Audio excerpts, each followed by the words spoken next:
So Tristan Tate just done an interview with Tucker Clarkson very recently, and in this interview he speaks about his arrest and how he's arrested for no reason and for being Andrew Tate's brother. Overall, it's quite interesting, and I recommend you watch the full interview. So I didn't realize that there are apparently women involved in your human trafficking gang. Yeah, in this organized criminal gang. So what you have to understand is this. They didn't want the case file, the evidence to be that I manipulated people by being nice to them to make TikTok videos. That's not what they wanted. They put me all over the news. They searched every house I own in the country with armed men. They were looking for victims of something. Yes. They were looking for scorned ex-girlfriends. Any woman to come forward and say that she was hurt by me. They were looking for real evidence.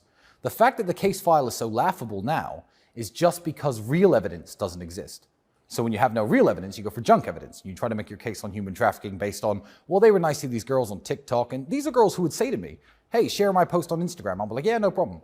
So, because I'm a big social media guy. I don't know a single person when I had Instagram, from my cameraman to my personal trainer, who didn't ask me to blow them up on Instagram. But that is now the link they have between me and these people, saying that they're human trafficked, even though these people, defend me. But there are two women involved, yes. My personal assistant and her friend got thrown in prison with me. Essentially, their crime was inviting one of the alleged victims to a birthday party that I wasn't even at, that happened in this house. That's how they tied them in. How long were these two women in prison? The same 92 days. The same 92 days. The worst part... Have they been charged?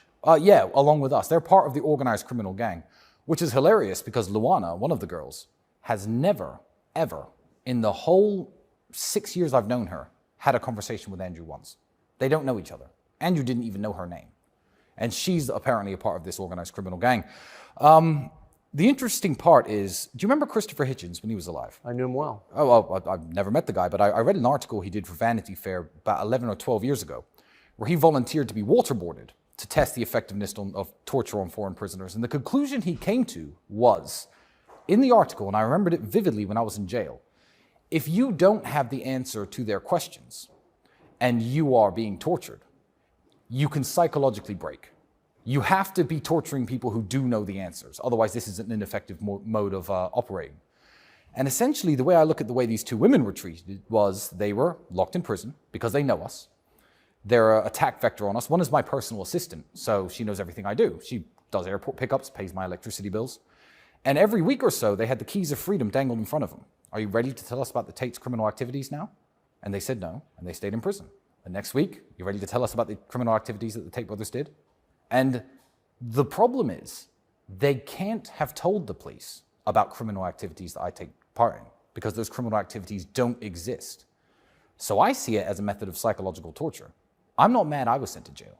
Any notions of being angry at injustice and stuff that I truly have in my soul is for those two girls who went to jail with me, because they didn't deserve it. I mean, I've probably done something in my life that made me deserve something. These are two wonderful people, and they were sent to prison with me. One for having the crime of being my personal assistant, and one for the crime of knowing me and showing up at parties where these alleged victims who say they weren't victims were at. And they're charged in this organized criminal gang. But to be clear, none of the charges pertain to sex, No. rape, No. selling anyone, No. slavery, moving people across international borders to pimp them out. No. But that's certainly what they would have wanted. It's not the fact that, as I said, the evidence is junk because they now have to put a case together. But I'm confused as to how what you're being accused of constitutes human trafficking. Well, it's a very loose law. It's a very, But the term doesn't seem to have a real definition. No, it doesn't, especially when you understand that the Romanian alleged victims, who say they're not victims, have lived in this country for 10 to 15 years before I ever showed up here. So I'm not sure how the trafficking took place. But in a very loose way, they had to prove I was doing something with women by coercing them for my financial benefit, which is how we ended up with the TikTok story. Because the real evidence they wanted, maybe the prosecutors, maybe the people who attacked me genuinely thought I was a pimp. Maybe they did when they started this. And they assumed that the perp walk and putting me in handcuffs and walking me in front of the cameras would have women coming forward saying they were harmed. Maybe they were looking for real evidence.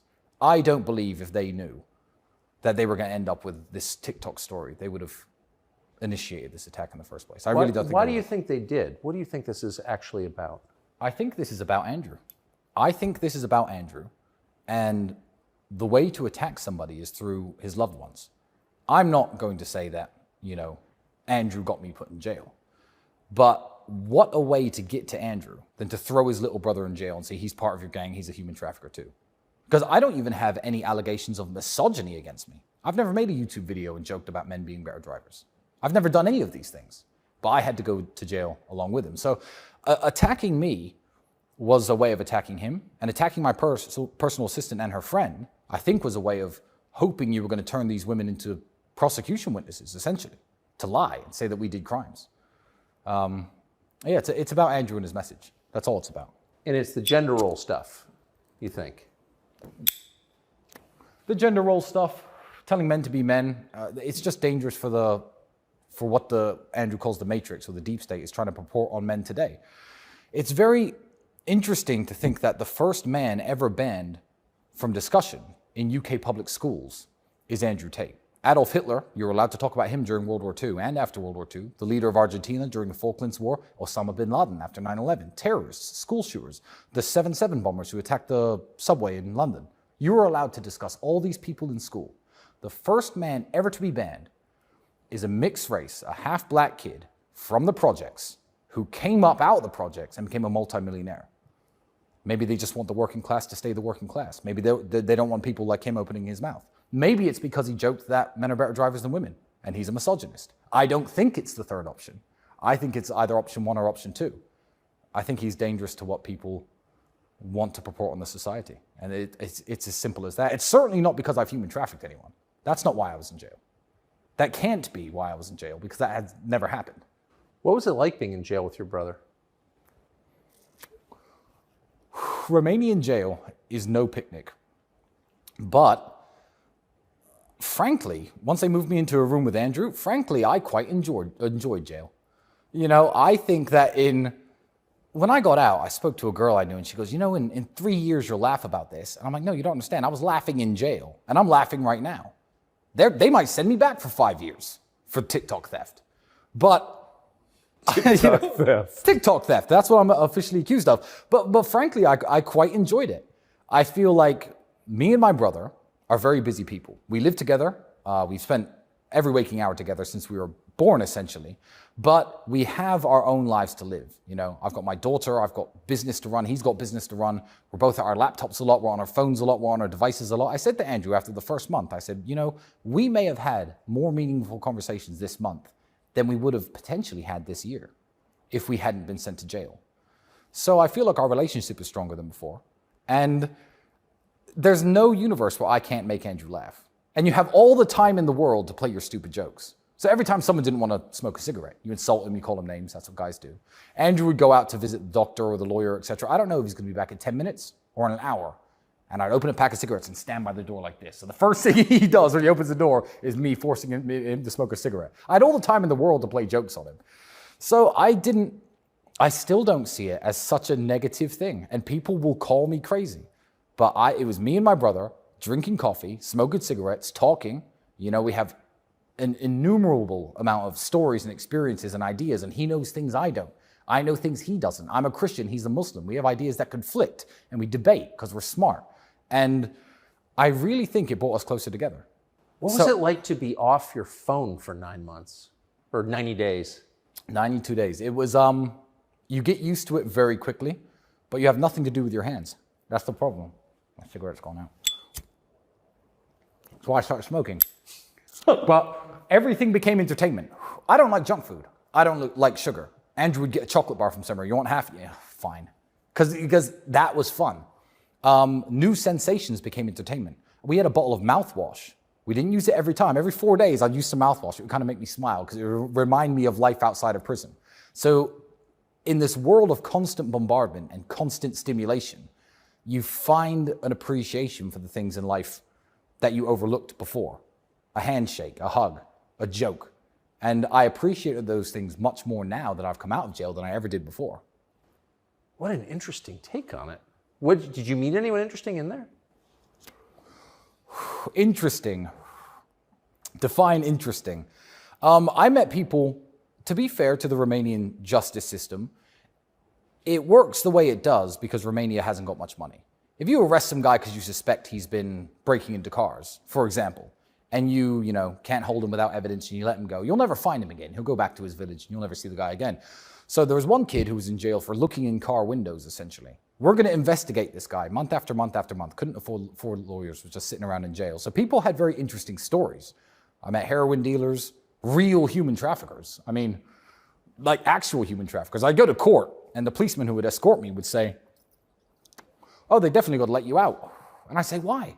They said, "Because I see real human trafficking cases. They've got basements and dungeons with urine-stained mattresses and handcuffs and messages saying, better get back out on the streets. That's real human trafficking. They're accusing you because you told a girl to post a TikTok video at a certain time because it's better interaction. That's their evidence against you. You're definitely getting out." And then I didn't get out. And all the police were shocked. So I met some very interesting prisoners. I met some very interesting prison guards. Yeah, but... What were the guards like? The guards were very good people. Really? I feel like the guards they know what a criminal is and what a criminal isn't. I'm not going to say they knew my case. I'm not going to say they knew I was innocent. But they know what human traffickers, rapists, sexual criminals actually look like because they deal with them day to day. One of the policemen was telling me a story of after a day in court, he had to stay in the police van. His hands were shaking because he couldn't escort the guy back into jail because he said I was going to get on my nightstick and break his teeth in because he saw what the guy had been doing to children. These guys know what real criminals look like. And a lot of them just wanted to make sure we were okay. They didn't want anything bad to happen in the prison. And I could say I made 2 or 3 friends from the guards. They were very good people doing their job diligently. And nobody abused their power and nobody mistreated anyone. Yeah, real good people. And they weren't the ones who did this to me. So I couldn't harbor any hate towards them. Who do you think did it to you? I don't want to say anything that's going to get me into trouble on this one. But you have a good sense of it. Let's just say this would have happened in any NATO or European Union country that I chose to live in. It would have happened. It would have happened in Spain. It would have happened in Poland. It would have happened in France. The French, the Spanish, and the Polish have nothing against me. I think the Romanians really have nothing against me. The Romanian people love me. Romania is the most is the most Christian country in the world outside of the Vatican City. 98.8% Orthodox Christian. These people share the same values as me. They don't feel people like me should be locked up. I have so much support in Romania from both powerful people and common people alike. So it's very hard for me to believe that the Romanians woke up one day and thought, this guy who publicizes how wonderful our country is and spends millions of dollars here in this country, let's get him. I find it very difficult to believe that that was a Romanian idea because it's not the kind of thing you would do. Why would you? If you had a great neighbor move into your neighborhood, raise the property values, talk about how great your neighborhood is, he was a law-abiding citizen, didn't hurt anyone, would you think, yeah, we need to go throw petrol bombs in his house? Let's burn his house down, let's get him out. No, you wouldn't.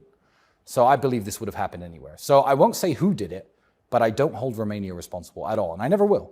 People said if they drop this case, they can't just drop it because you'll sue the country. And I famously tweeted, I will never sue the country of Romania.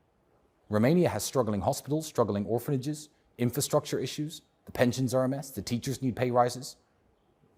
They've made me feel welcome up until this point, and this has been my home country. My daughter is a Romanian.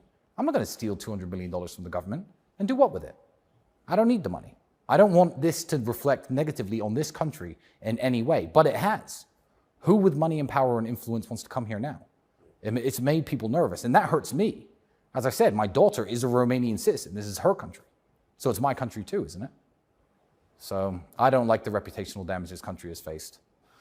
And exactly who did it, I think in 5 or 6 years we'll find out. There'll be fingerprints on a lot of pieces of paper that we'll be able to know exactly why this happened. But it didn't happen because I'm a human trafficker.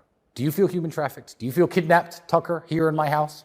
I feel very charmed, and that's a form of human trafficking. Yeah, no, technically it is, yeah. When did you become a Christian? Shortly after moving here.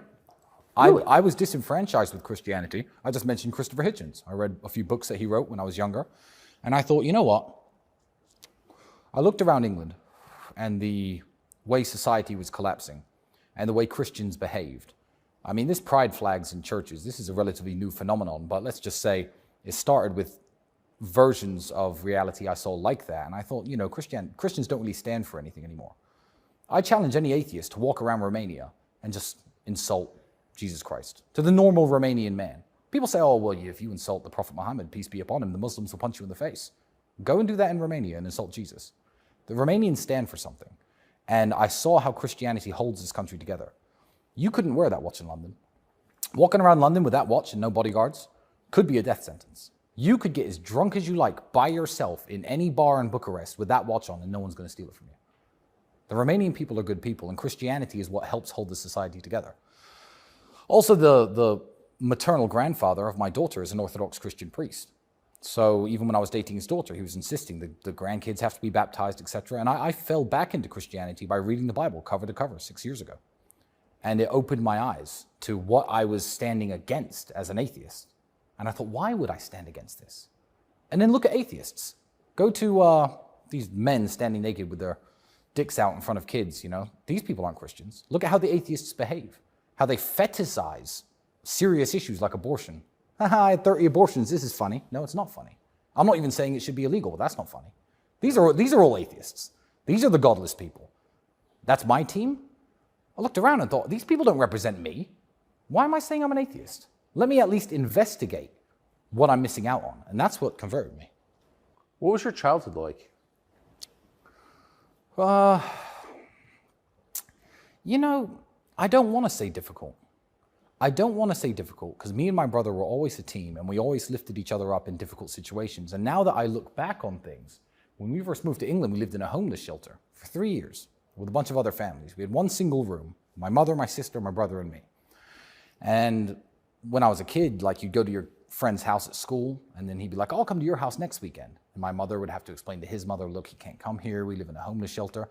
But it never really hurt me at the time. I didn't feel like I was hard done by the world. I didn't feel like a victim. I didn't have this victim mentality because my father wouldn't allow me to think that way. So I can say it was difficult in retrospect compared to how my kids are going to be raised. They're going to have a much easier life than I had. But I didn't have a difficult time dealing with it when I was going through it. So I'd say my childhood was excellent because I had a mother who made sure we had 3 meals a day, a mother who had my clothes washed and ironed and repaired. If a button fell off, she could fix it. She took care of us. She read books to us. You know, I read a lot of books myself. We're not university educated. We left education at 16 years old, high school. So we're self-educated people. And yeah, I liked my childhood. I think it was very fun. Why'd you leave the UK? Money. My father got essentially screwed over by the VA, a story that I won't tell here. But although he played chess and he was a very smart man, he had no money, none. And there was a point when my mother and him, I believe, were going through the divorce, and she made the point of, look, if something happens to the kids, we can't afford to take them to the hospital. And they made the decision together saying, well, look, the kids are British citizens, you're a British citizen, go over and live in England. We'll see if we can fix the marriage at some point in the future. It never happened. But it was a financial issue that made us move. And probably one of the best things that ever happened to me. Did you think about staying there when you became an adult? Did I think about going back to the United States? No, back to the UK. Back to the UK? No. Well, I've always felt British. I moved to England when I was 8. So I was very young, it's why my British accent is stronger than Andrew's, because he was a year and a half older than me by the time we moved there. But I really liked England, and I'm super proud of England and proud to be British, which upsets me because obviously England's falling apart. But I consider myself English, so I like that country. I can't move back now. When the government is saying you can't talk about this guy's brother in school, I'm going to move back there. I'm public enemy #1, and bad things will happen, worse than they happened here, I suspect. So sadly, I can't go back to England, but I do love England. I said if I could swear loyalty to any British leader ever, it would have been the Queen of England. King Charles, not so much. But like everyone's like, oh, who do you vote for? You know, Labour or Conservative, Liberal, Democrat? I was like, no, Queen Elizabeth II. That's the politician I'm proud of. I don't want to hear about the others because they're not interesting. And they just want to see the country fall apart. Do you think the monarchy will continue? If Charles dies soon, and I hope he doesn't, I believe that people will rally behind William in a way they have not rallied behind Charles. I believe that William is a much more popular figure. I believe that William has less skeletons in his closet, let's say. I believe that he could revive the English love for the monarchy, which died with Queen Elizabeth II. It depends how long Charles is the placeholder. But unfortunately, everything great about England is being destroyed. And the royal family is one of those institutions that I believe to be a great institution, one of the great things about England. So there are people actively seeking to destroy it. If I had my way, the monarchy wouldn't go anywhere. But why are people seeking to destroy it, do you think? And more broadly, the West? well, they don't want anybody to have anything to be proud of. It's the reason buildings are ugly. It's the reason they'll take down your national flags. It's the reason they allow mass amounts of unchecked immigration of people from different cultures, some of them good, some of them bad, to flood into your borders. They just don't want anybody to have anything to rally behind, whether it be a flag or a monarch, so then they can just divide people and tell people how to think, what to do, how to behave. You know, if I say, no, Queen Elizabeth has these certain values and I'm British, so I'm going to have the same values as her. I'll give you an example. I like to speak the Queen's English. Now it's the King's English, but that's what it's called. English people can't even speak their own language anymore. You ever been to London? Heard their accents? Yes. I know Americans who are illiterate, but it is the English language, so I'll bully the English. There are British people who speak one language and can't even speak it right. No. Speaking the Queen's English was the standard we used to set for people to communicate with one another. That's gone. So it's sad that these people want to destroy the foundations of almost every society. And what better way in England to destroy the foundation of British society and British patriotism than destroying the crown? Where did your views come from? I mean, both you and your brother seem to have a very coherent worldview. Yeah. That even if I didn't agree with it, of course I do, but if I didn't, I would still think, boy, these guys have thought it through. You left school at 16. 16. You both became professional fighters. Yes. So how did this develop? We had very little else to do than to. This is no joke. Like, people joke, they say, how do you feel being under home arrest? I joke and I say, I was under home arrest for 7 years. I was broke. My car had no gas and I had nowhere to go. I was in a smaller apartment than this. I was in self-imposed home arrest from having no money. Me and Andrew have never had much to do, but we've always loved discussing ideas. And we're always with the other person who at least is matched intellectually. And we've agreed on things and disagreed on things. Even now, like I said, he's a Muslim, I'm a Christian. I came out of jail. I've read 4 books on Islam since getting out of jail. Why? Not necessarily to counter-argue with him, but just to learn more about issues that are important to him. We read books on history, and I think if you have a very good understanding of history, you can understand the problems in the modern world. Yes. And that's a massive problem. I get mad at Romanians for it. Romanians don't know their own history. And I'll literally get mad at Romanians for not knowing their history. Like medieval history or like Ceausescu history, recent history? Even if you take World War II history, Yes. for example, every single Romanian city and Romanian village has a little war memorial in the middle, listing all the names of the people who died. I say to Romanians, where did these men fight? Where did they die? Nobody knows that when Paulus's army approached Stalingrad, I was about to say they died in Stalingrad. Exactly. His entire rear guard was right. Romanians and Italians. That's exactly right. And Zhukov's counterattack, out of 259,000 Romanian soldiers, 139,000 died in that counterattack. And then the rest got dragged into Stalin's Russia and never came back. And when Romanians don't know that, I get offended. I'm like, how can you not know that? How can you be proud of being a Romanian and drive past that monument every single day and not know where those men fought and died? So even out of respect for the country I live in, I'll learn its history. So I just, when you know history, you can look at the modern world and see what's wrong with it, what's right with it, what's going wrong, what could go wrong. And I feel like an understanding of history is the basis of mine and Andrew's knowledge, if you can even call it knowledge. Because I don't consider myself a professional in anything, besides maybe kickboxing. And that's it. Do you miss it? No, I'm lucky. I had a car crash at 28, ruined my shoulder, so my retirement was final. I had to retire. I had one MMA fight after that, and I lost because my shoulder dislocated when I was wrestling with the guy, and I tapped out. Obviously, the haters love to watch that fight and be like, oh, look, he tapped out for no reason. I was trying to push the guy off. My shoulder slipped out of place. So I don't miss it, and I'm very lucky that I'm in the position where, like with prison, I see good in every situation. I can't go back to it now. So it's fine. I did it. I'm very proud of myself. I'm the 2-time European champion. 28, car crash. I've washed my hands of it. I still stay in good physical condition. I still train very hard. I still take my health very seriously. But going back to fighting isn't an option I have. When you look at some fighters, we were talking about them earlier. I'm not going to name and shame anyone because I respect every boxer who's ever got in the ring. But some guys, they're old. They're still getting in the boxing ring. They're still fighting people they shouldn't. they don't know what else to do. I had to move on. So by definition, I can't miss it because going back isn't an option. So I got very lucky. Andrew misses it a lot more because he could always get back into perfect shape and go fighting again. So he misses it a lot more, and it's haunted him up until about 2 or 3 years ago. He was like, oh, did I do the right thing retiring? Should I have gone back? 5th world title, 6th world title, because it's just who he is. He's a warrior in his soul, and he loves war. But war can be just, and war can be noble. It doesn't have to be, what we typically think of as war. Andrew's at war with the world, and he always has been. Andrew 14, 15 years ago, I'd watch an internet debate. I can't remember the exact debate I was watching. I think it was one of the, back when Intelligence Squared used to host those debates. I used to watch those 14, 15 years ago before everyone's attention span was ruined by TikTok. And I said to Andrew, you have to come and watch this debate. It was absolutely amazing. I think it was about reparations in the United States. It was on the issue of reparations. I said, there's a great debate, Andrew. You have to come watch it. And he looked at me and went, we're broke, Tristan. I said, what? He goes, you're sitting there watching debates. We have no money. How are we going to pay the rent? We are broke. He was furious. And he was always at war, like singularly focused on becoming successful in every single metric, which was very cool because then it inspired me. I was like, yeah, what am I watching debates for? I don't know how to pay the electricity bill to keep watching these next month. Let's get to work. So he's always inspired me a lot, but he's been at war with the world in a very healthy and positive way. Have you guys always lived together? Yeah, always. Always. From living in my mother's house to moving out together, and I don't know why I wouldn't live with him.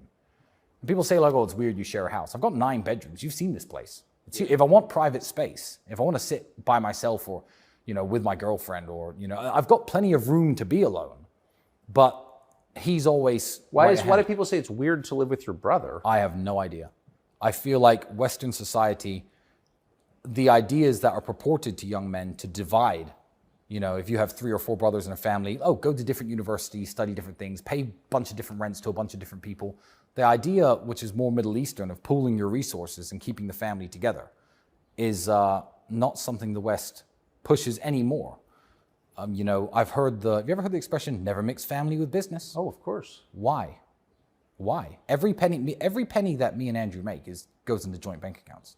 We've shared all of our resources forever, since we had no money to now we have a lot of money. Why shouldn't you mix family with business? Who else are you going to trust? Oh, I agree. The man I grew up with and knew my entire life, or some guy who I met last year?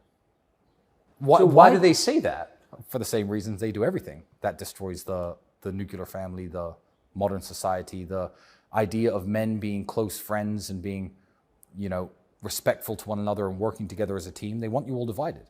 Because when you're fighting an individual war against your life, the struggle, your bank balance, maybe your wife, your kids who don't respect you, when you're fighting that individual war, you're never going to unite and fight any kind of war that you need to fight together.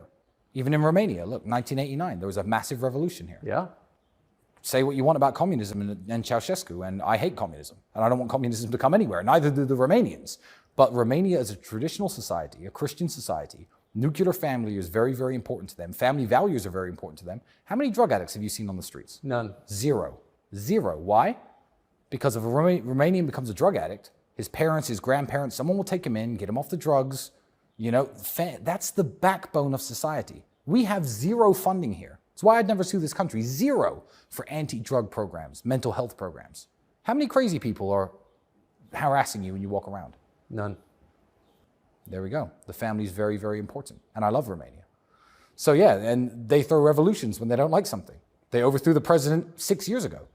They'll get together and say, no, we've had enough. Well, they shot Ceausescu and his wife. They shot him and his wife. Indeed, they did. Execute him. But I'm not a fan of communism, and neither are the Romanians. But Ceausescu wasn't, if you know about his life, he wasn't necessarily an evil man, but he was a completely uneducated man. It's easy in 2023 to say communism doesn't work. I know it doesn't work. You know it doesn't work. It's 1945, Romania. Communism's a new idea. Everyone's broke. Maybe we should try this.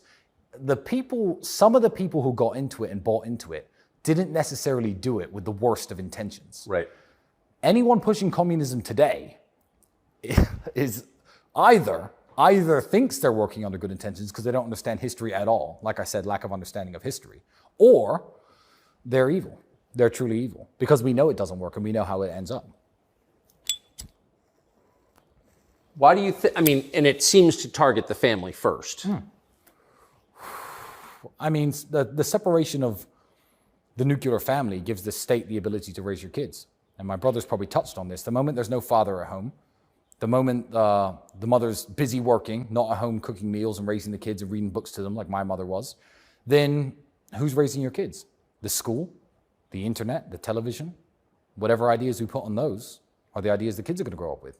We don't want dad out working and mom at home with the kids 24/7. No. The mother of my kids, call me sexist if you want, never has to work again. She can have passions. She can have interests. She wants to learn the violin, the piano, dance, ballet. She's a former gymnast, one of them. Go and do this. Good. You do what you enjoy. Don't worry about the money. I'll make the money. Pursue your passions because I want you at home with the kid. That's what I want. And people call me a misogynist and they call me sexist for it. Why? I've chosen her. She's obviously a good woman. I want her raising my daughter. I don't want her in a daycare with God knows who. Luckily in Romania, I'm relatively safe from that, but I mean, I've seen some questionable people working in your daycares in the United States, and it makes me very worried. Yeah, nobody cares anymore. What do the women in your lives think of your relationship with your brother? They think it's beautiful. The only type of woman, they come around to it very quickly. I feel like even if they're like, oh, you're 35 almost, and your brother's 36, and you live together, they'll find it weird until they see our relationship and see how we interact with each other and see how we live and see how we work together. They'll find it weird up until that point. I've only ever had Western women call it weird. I've only had, because Eastern Europeans have a different kind of mindset. They get why two men would work together and team up. In England, I've had English women say it's weird. We've had women try to get in between our relationship throughout our life. I don't know why they even tried. It's stupid. But It hasn't worked. But I also feel like, I mean, throwing me in jail, the authorities here, or whoever was attacking me, certainly underestimated our relationship. They thought Andrew was going to, I don't know, say something he shouldn't to get me out of jail. They thought I might roll on him to get myself out of jail. I don't know why they thought throwing us all in jail and saying we were a gang was a good idea. But you try to find weak links in a group. And also the fact that my personal assistant, God bless her, didn't lie about us to get herself out of jail. Mine and my brother's relationship, and I want to make this very clear, inspires the other people around us to loyalty. I have such high standards of what loyalty means because I have Andrew, that I expect absolutely nothing less from my friends.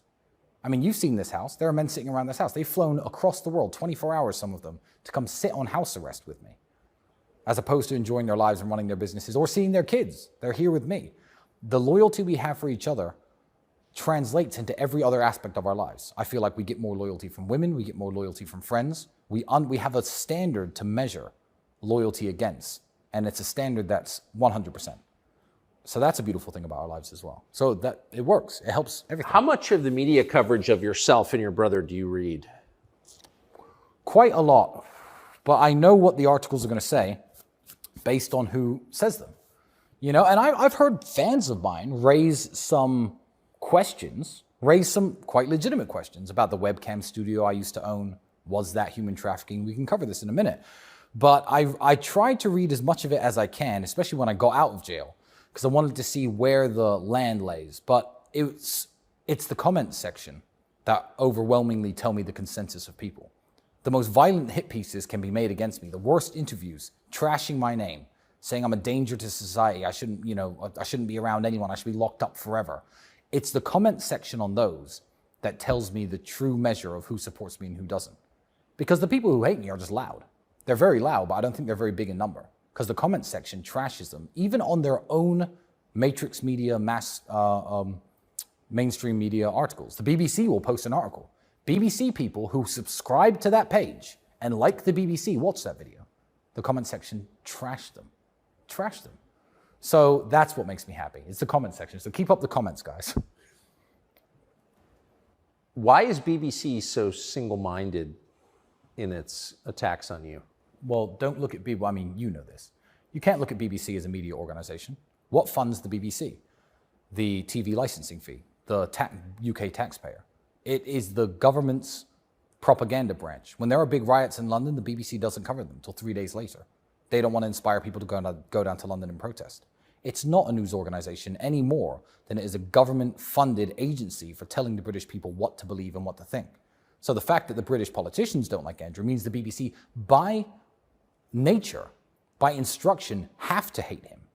A journalist who likes Andrew would not be allowed to come here if he worked for the BBC and ask fair questions. Questions like, you haven't been convicted of anything, why did you spend so much time in jail?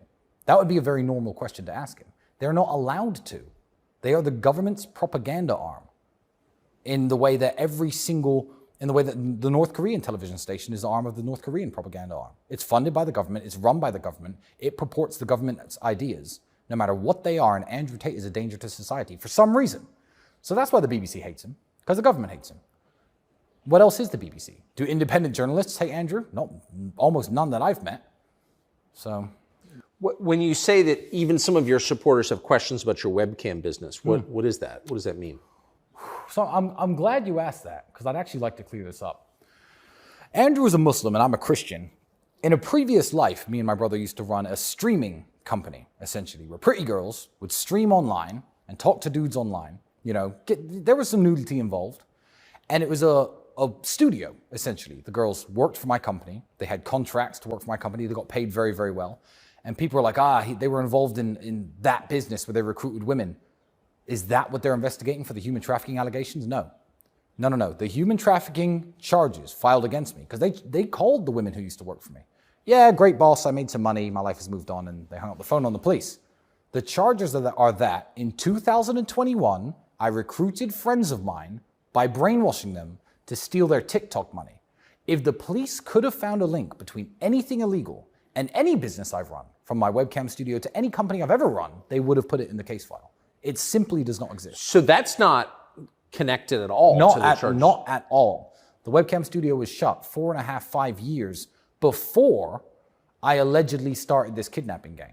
So they're not connected. So you do not run a web business now? No, absolutely not. And also, none of the alleged victims are girls who've ever worked at my streaming company in the past.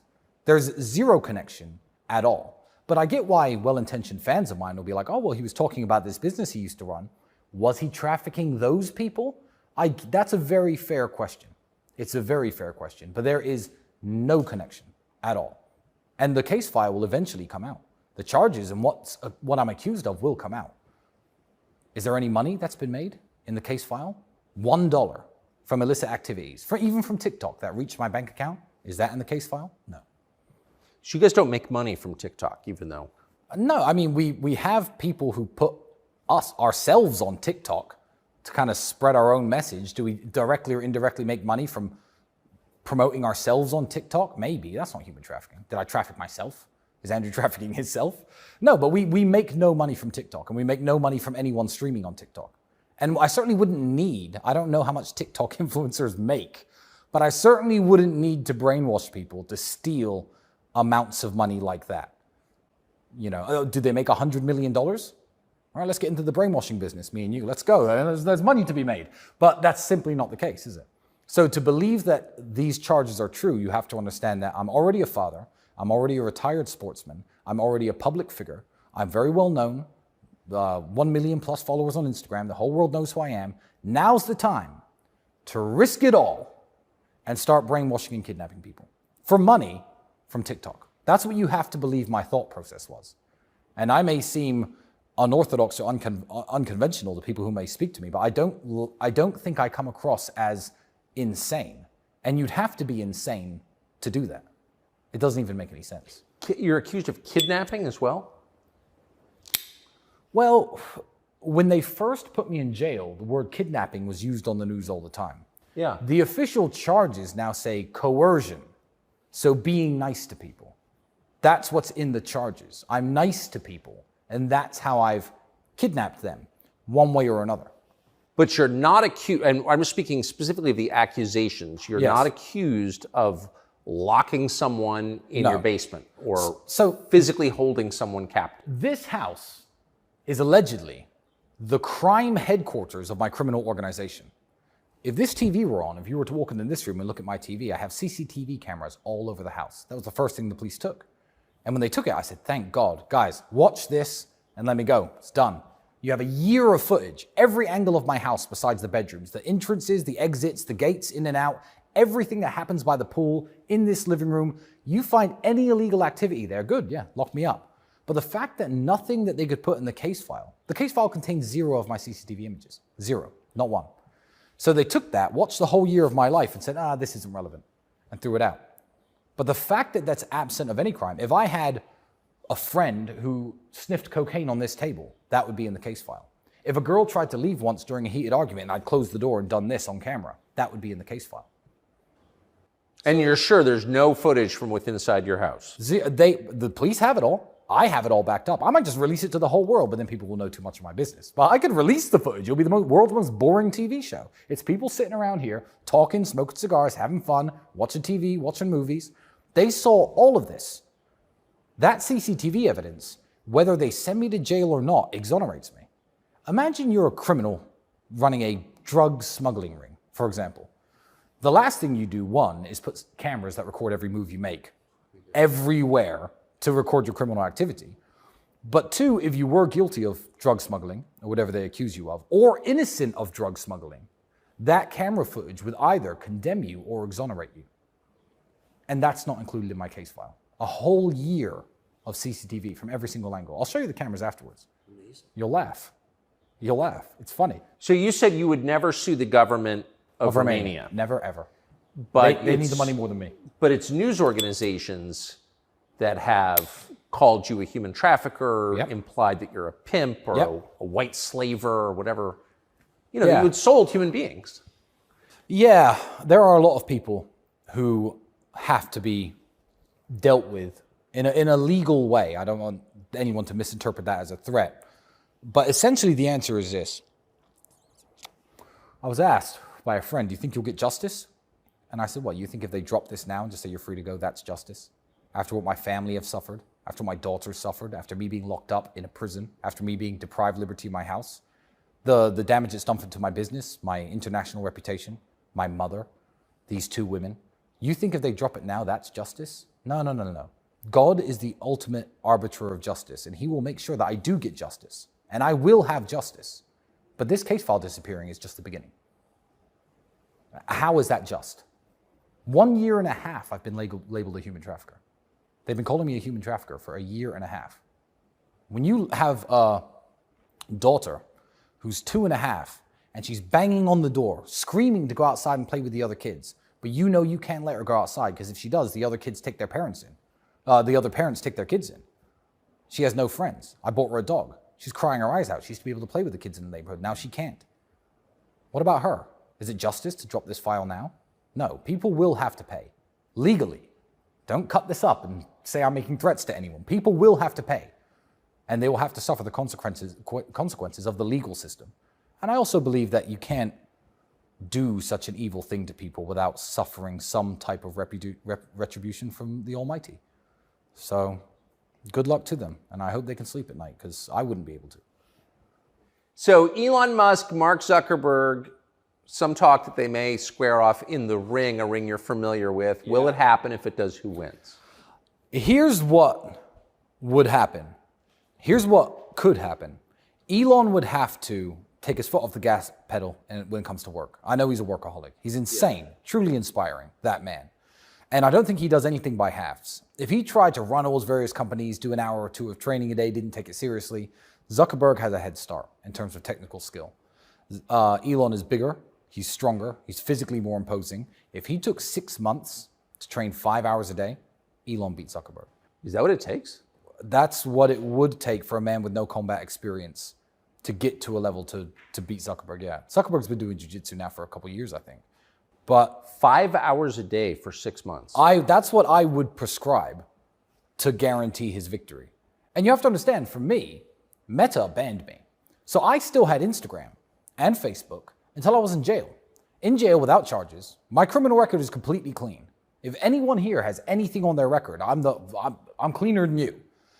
He deleted my Instagram when I was in prison. I posted photos of me in suits, photos of me with cars, with inspirational quotes. That was my Instagram. I was deleted while I was in prison. I came out, nobody can get my Instagram back ever. It's gone. So obviously I want Elon to win. Because Elon has my back. I mean, whether he's endorsed me or not, I don't talk to him. I've never met the guy, but I have a Twitter account. So for me, it's good versus evil. Wait, on what grounds did Meta erase your account? No grounds. No one could find out. No one could find out. Representatives who work within Instagram say this is not a ban that's reversible. This is not a ban anybody can do anything about. This is an Alex Jones level, this guy's not allowed on the platform. I don't even know what I've said. Like, I literally don't know what I could have possibly said. But, I mean, in their defense, if I ran Instagram, I wouldn't want human traffickers on Instagram. But wouldn't an interesting question be, is this guy actually a human trafficker? Before banning me. I mean, wouldn't that have been the natural line of inquiry? How many American citizens have died from fentanyl they purchased over Instagram? I know. To this day, that is happening. I know. Drug dealers all over Instagram. People are peddling all sorts of hate, all sorts of degeneracy over Instagram. I literally posted car pictures, usually with a line from a book that I like. Just a cool quote. Me in a suit, me with a car, me with my dog. That was my Instagram. That was it. That was all I ever did. I didn't do anything weird on Instagram. I don't know why they banned me. So I would be Team Elon versus Team Zuck. I'd be cheering for Elon. But you think it would take a good 6 months to get up to that level? To 6 months, Elon could guaranteed win. Anything can happen in the fight game. I've lost fights I shouldn't have won. I've lost fights I should have won. Anything can happen in the fight game. But I think that Elon is bigger, is stronger. Weight classes exist for a reason. I mean, the size is real. And I think Elon could beat him, guaranteed, if he trained for 6 months. And I see the best fighters in the world offering to train Elon. My brother offered on Twitter. Jake Shields, a few other people have said, look, Elon, I will train you. If he took that seriously and took the help he needed, I think 6 months of training, You wouldn't want to lose to Mark Zuckerberg. No, you wouldn't. But I've lost to Mark Zuckerberg. Look, I have no Instagram. I don't use WhatsApp. I'm banned from all of it. So has Mark Zuckerberg beaten me? Yeah. So I'd be cheering Elon on. But Mark Zuckerberg, if you're listening, unban me, bro. Like, why? Why am I banned? At least get somebody from Instagram to explain to me what I was banned for. I'd like that. I really would. I'd like some closure. I don't need Instagram back, but I'd like to get an explanation, because no one who works there can seem to find one. And obviously know lots of important people who know lots of very high up people at Meta. No one can even get an explanation as to why I was banned. What do you think the answer is? The answer is, I'm Andrew's brother. I have similar views as him. When Andrew got banned, my following went up because everyone's following me just to see roughly what I'm up to in life, my stories, where I'm chilling, what I do. And I'm Andrew Tate's brother, delete me. That's the reason. That's kind of a North Korean principle. You punish the family. 3 generations, yeah, absolutely. So I guess my kids won't be allowed on Instagram either. But, I can't complain too much. That's fine by me. I won't let my kids have Instagram. It's fine. You don't have to ban them, Mark. It's cool. Do you think, since you spend a lot of your life thinking about communications, the media, social media, like, where are we in 5 years? Is speech restored to the average person, or is there less speech? I would say, without trying to kiss your ass, because I'm not an ass kisser, that's down to people like you fighting the good fight. Depends on the American political climate, which obviously you have a lot of sway over, and America is the king of the world, whether anyone likes it or not. I believe it's the negative ideas from England and America that have certainly made this happen to me. Yeah. Also, my case is important for countries in Eastern Europe. Obviously, Romania is a big ally of the United States, has been for a very long time. They have a very good relationship with the United States. If Romania are happy to, if important people in Romania, who I know speak highly of me, stand up and say, we're not going to publicly crucify this guy because America doesn't like him or because England doesn't like him. I believe this is a very good moment for Eastern European countries as well, NATO allies. That's right. To say, look, we don't have to do everything you say. We don't have to follow this insane agenda of accusing people you don't like with imaginary crimes and throwing them in jail. This could be a victory for Romania. The work you're doing could be a victory for the United States. England's lost, so forget England. Yeah. There's no free speech in England. That's over. Yeah, so it all depends on what shifts happen, who wins the next elections, how effective cancellations are. You have people like, Rumble, Elon fighting against this silencing of every idea that's counterintuitive to the agenda of the deep state, or the matrix as my brother calls them. So I don't know but it's a very interesting time to be alive. I would like, the optimist in me would like to think there's finally enough pushback. So let's take Alex Jones. You don't have to agree with everything Alex Jones says. I like Alex Jones. I do but too. I don't agree with everything Alex Jones says, and you don't have to. But Bill Maher famously, and credit to him, said when Alex Jones got banned, he said, we shouldn't be banning people. He said, I hate Alex Jones, but Alex Jones should be allowed to talk. Everyone should be allowed to talk in the town square. I feel like when they got Alex Jones, there was no safety net. He is a warrior, and he continued fighting, and now he's back in the mainstream. Good for him. But he was renegated to his own site with his own servers, streaming every day to small audiences after they axed him off YouTube. Cancellation. No one defended him. No one. I was on vacation that day. I was fishing out of the country, and the company that I worked for, which is supposedly in favor of free speech, said not one word in his defense. And it's like, first they came for Alex Jones. I didn't care because totally I wasn't right. Alex Jones. Yeah, it's the old adage. So now there is I don't even want to call it counterculture, but if you cancel people, look, they canceled Andrew. How successful was that? He's sitting here with you today. Yeah. He's bigger than ever. His voice is louder than ever. Now, thanks to people like Alex Jones, who took the initial brunt of the weapon, the cancellation weapon, now there are lots of different platforms, lots of different apps, lots of different applications. I mean, Elon's taken over Twitter, which was a mainstream app, which censored people very heavily. The pushback has started. So the optimist in me would like to look at the trend line and say things are getting better as compared to when they canceled Alex 6-7 years ago. It does feel that way. Yeah, it does feel that way. So I'm going to be hopeful for the future. But also, I don't know what these people are capable of. I don't know what they're capable of. Look what's happened in my life. This is unthinkable. 2 years ago, if you were to say, hey, Tristan, you'd be in jail for human trafficking, I'd be like, what? Human trafficking? Prison? How long have you been locked up in prison and in your home? I have not been free since December 29th of 2022. I have not had a single day of freedom. I've either been locked in jail or locked up here. I've only ever left this house or left jail to attend court. That's it.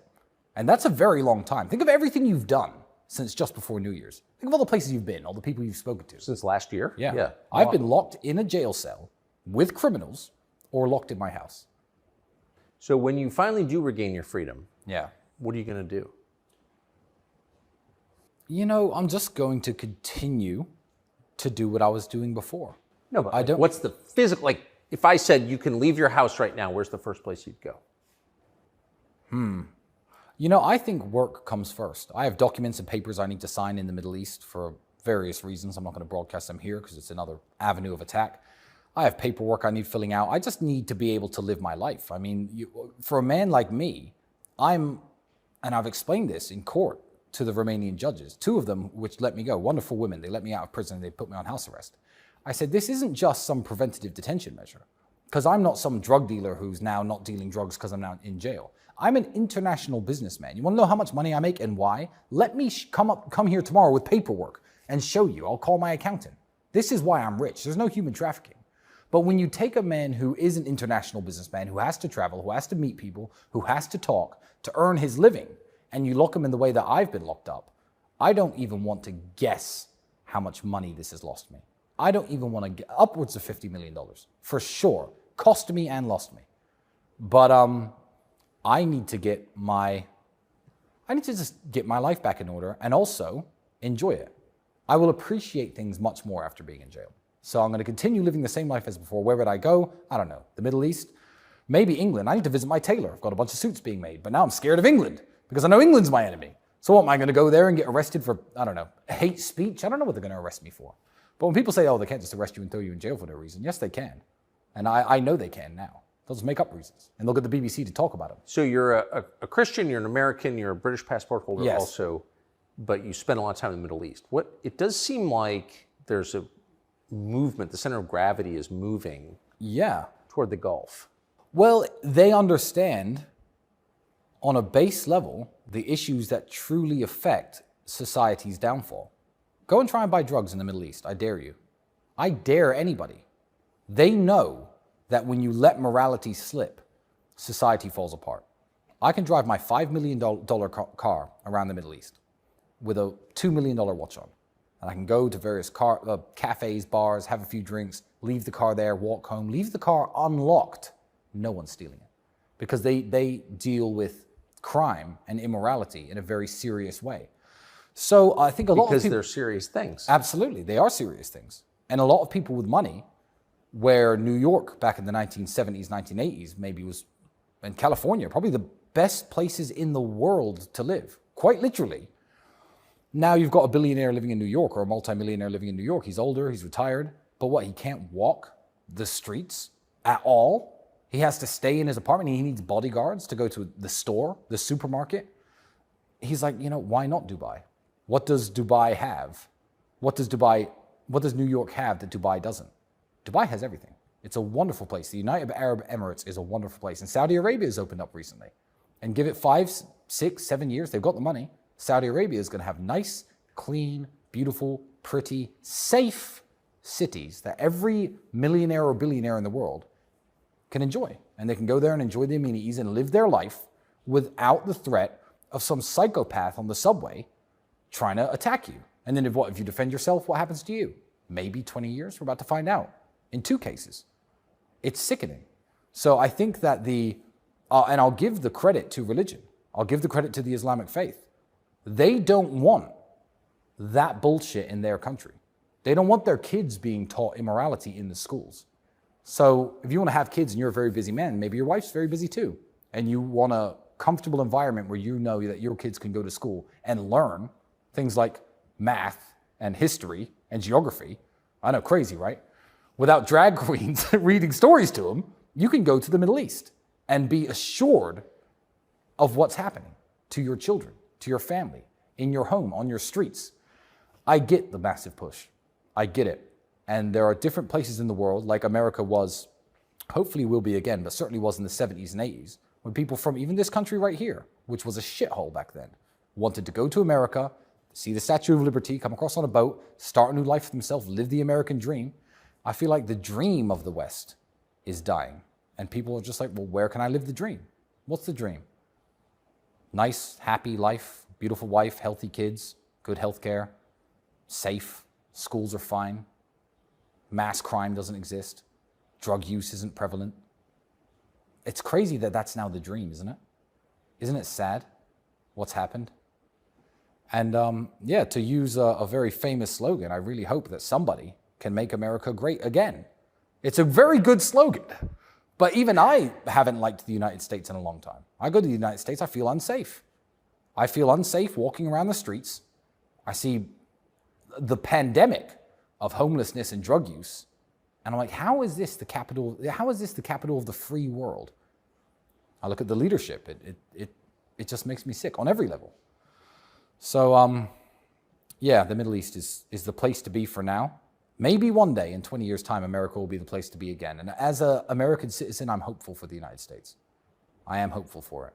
But it's people like you who are fighting the good fight, so I appreciate you a lot. And there are very few men who I'll ever meet who I'll say, I admire you or I'm a fan of yours. But I will say that to your face right now on camera. Well, I appreciate it. I admire you a lot. Thank you for that. Yeah, no problem. Amazing.